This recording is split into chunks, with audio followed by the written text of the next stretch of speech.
the 2016 Edward R. Murrow Award winner for overall excellence in news. This is NBC3 Today in Central New York. Coming up this morning, new details after police say a woman was accidentally shot and killed. How police say it happened. Also coming up, some neighbors with well water are running dangerously low. What some businesses are trying to do now to find water. Well, some good news that we are getting some rain, and it's moving across much of the Finger Lakes. Heavy thunderstorms. They're not going to last long, but they're heading towards the Syracuse area. By the time we get to work drivecast, a lot of these are going to be over with and moving out. Up next, it's very warm to borderline hot and humid. Any thunder late we'll show you. And an hour-by-hour breakdown coming up, Lisa and Jeremy. Good morning, I'm Jeremy Miller. And I'm Lisa Spitz. We start with new details this morning after a tragic shooting in Florida. Officials say a woman is dead after being accidentally shot by a police officer during a training exercise. It happened during a demonstration at a Citizens Police Academy in Punta Gorda. Local reports say Mary Knowlton was taking part in a role-playing scenario last night when she was, quote, mistakenly struck with a live round. The officer involved has been put on administrative leave right now while there is an investigation. New this morning, crews are investigating what caused a fire on Syracuse's north side. Officials tell us it happened at around 1:30 this morning at a house on James Street. Crews say a car caught on fire and spread to the home. Investigators say nobody inside was hurt, but a firefighter was taken to the hospital with minor injuries. And of course, we will continue to update you on this story on air and online when we get new information. We're moving right now to what everybody is talking about, of course, the Summer Olympics. It was another golden night for Michael Phelps last night. He picked up his 20th and 21st Olympic gold medals. Jim Snyder and former Olympian Christina Jones have a look at what we can expect from Rio today.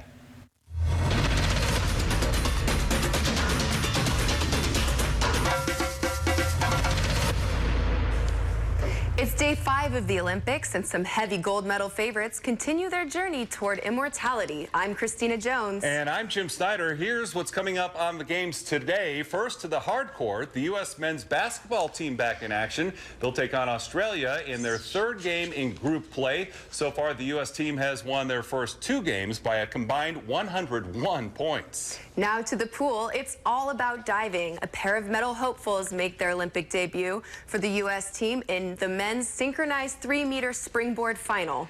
And finally, under the lights in beautiful Copacabana Beach, Kerry Walsh-Jennings and April Ross will take aim at an undefeated record in the preliminaries. To do that, they have to get past a tough duo from Switzerland. These events and so much more on the games today.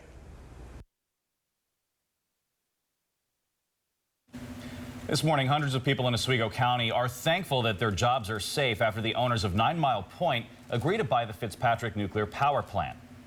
Fitzpatrick's fate was up in the air for months after its owner, Entergy, announced last fall that it was going to shut down. The deal to buy Fitzpatrick is worth $110 million, and it'll keep the plant running beyond January of next year. More than 600 people were expected to lose their jobs in January. Right now, a 10-year-old boy is in critical condition after being hit by a car while riding his bike in Syracuse. Police say it happened at around 2:30 yesterday afternoon at the intersection of East Genesee and South Beach Streets. Investigators say it appears the driver had a green light when he hit the boy. He immediately stopped and called 911. No tickets have been issued. Also, right now, a West Monroe man is facing more charges this morning after officials say he posted child pornography on social media. Richard Buffum, who you see right here, was arrested after a joint investigation with state police and the Department of Homeland Security. Back in June, he was arrested on federal charges, and now he is charged with sexual conduct against a child. He is being held in the Oswego County Jail. We have more details this morning on the Oswego mayor's plan to cut more than a dozen firefighter jobs.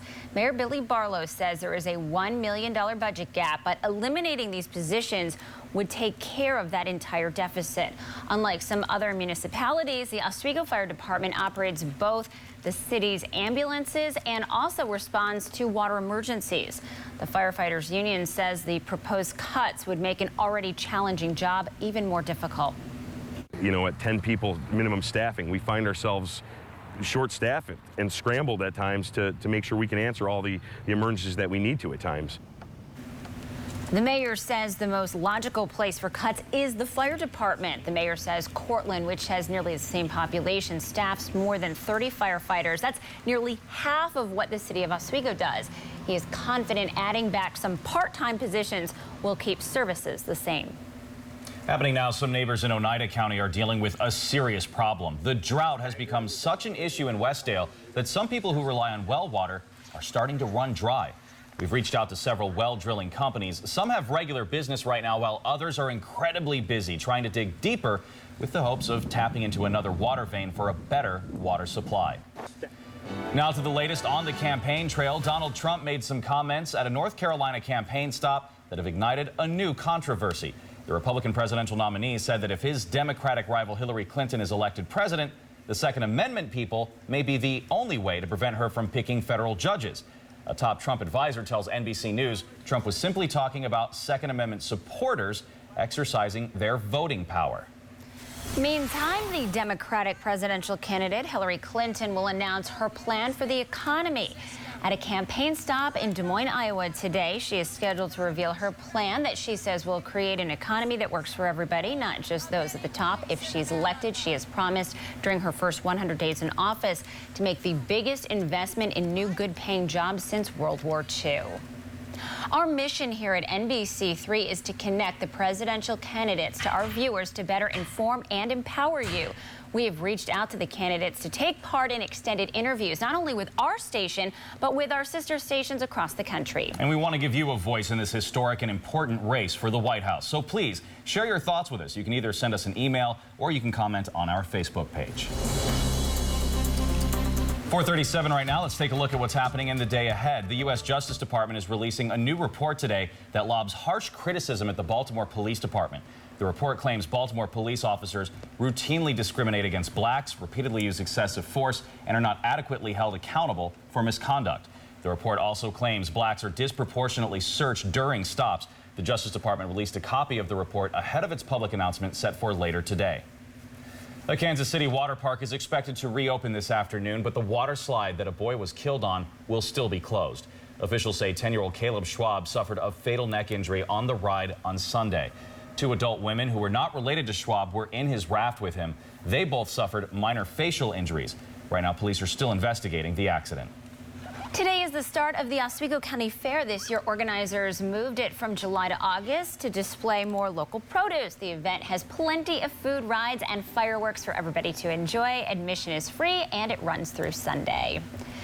It is hard to believe, but we are almost 2 weeks away from the start of the New York State Fair. Can't believe it. It's incredible how quickly the summer is just flying by. This morning, we're getting our first look at the new Midway after the state's $50 million expansion at the state fairgrounds. It's the biggest Midway in fair history, boasting a full 15 acres. There will be at least 70 rides, including one of the largest traveling roller coasters in the country and a new Ferris wheel. There will also be more room for walking and more covered seating areas for fairgoers to take a break. 4:38 right now. Here's a quick look at what's still ahead this morning. It is a true love story. Why a man is holding his wife's picture on top of an empty plane seat. We'll have that answer coming up. A line of torrential downpours is already moving over parts of central New York, heading towards the immediate central New York area within the next half hour. I'm going to show you this up close and personal, show you how fast it gets out of here this morning, and what's next hour by hour today. It's next.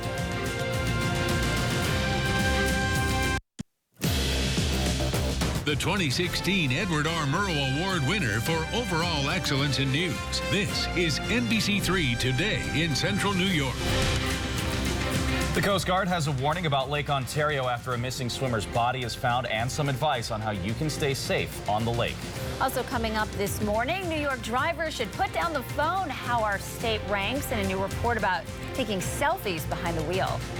Outside right now, skies are clear. It's cool. Nothing on the Community College Live triple Doppler radar. Lots of sunshine once the sun comes up. Off to work, 58 to 70 this afternoon.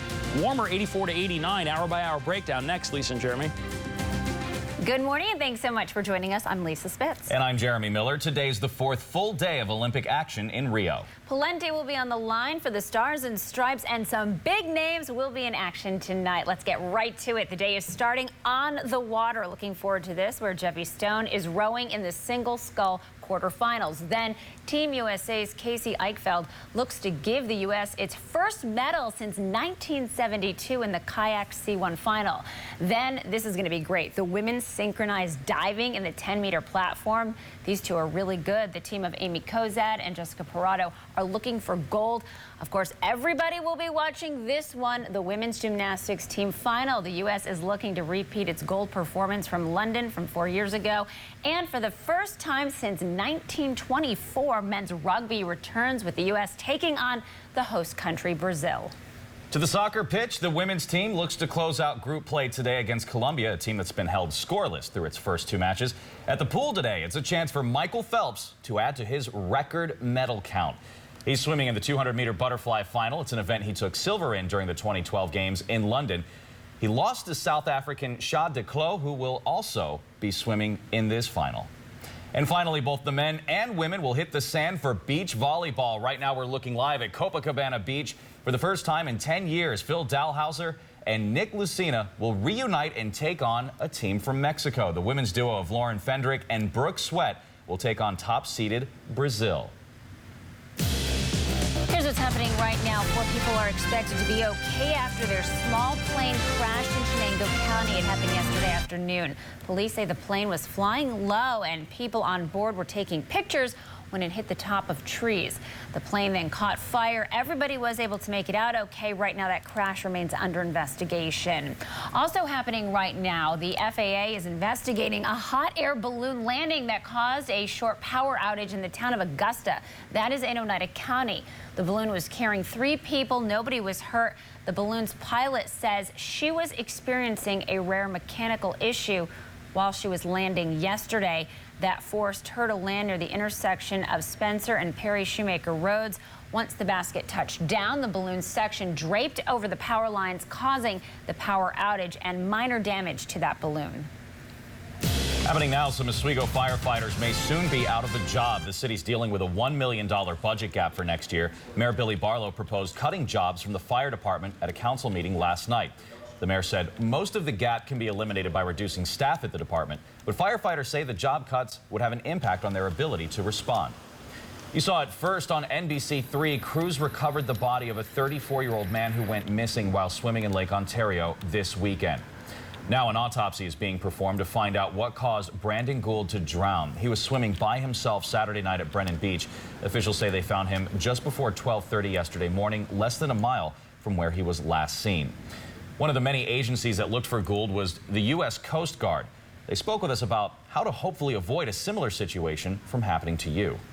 What a lot of people don't understand about this lake is it's very unpredictable. We have weather forecasts. They can predict what they think it'll do, but it could change in an instant. I've seen it happen. The Coast Guard says anyone going out on the lake should wear a life jacket regardless of how good a swimmer you are, and always swim with a buddy. A new warning this morning about the dangers of taking selfies while driving. A new report puts New York in the top 10 states with drivers who post the most selfies while they are behind the wheel.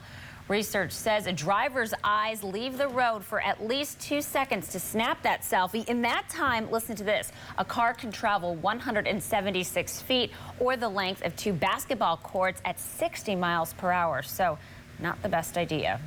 Coming up on 4:35 right now, let's take a look and see what's happening in the day ahead. Former Illinois Governor Rod Blagojevich will be resentenced in federal court this morning. He has already served 4 years in prison. However, 5 of the original corruption charges against him were thrown out on appeal last year. Blagojevich is serving a 14-year sentence on corruption charges, including an attempt to sell an appointment to President Obama's old Senate seat. Today marks 2 years since Michael Brown was shot and killed by a police officer. The 18-year-old was unarmed when he was shot by Officer Darren Wilson in Ferguson, Missouri. A grand jury chose not to indict him, and the Department of Justice cleared him of any civil rights violations. Brown's death sparked months of protests and inspired the Black Lives Matter movement. Some events are planned for today.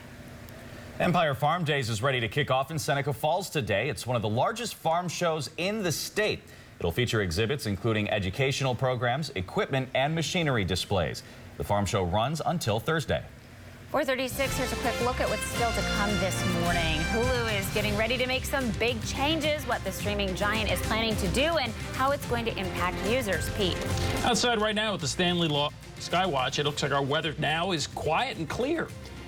We'll have sunshine today. Looking ahead, we do have more big changes. First, on the humidity front.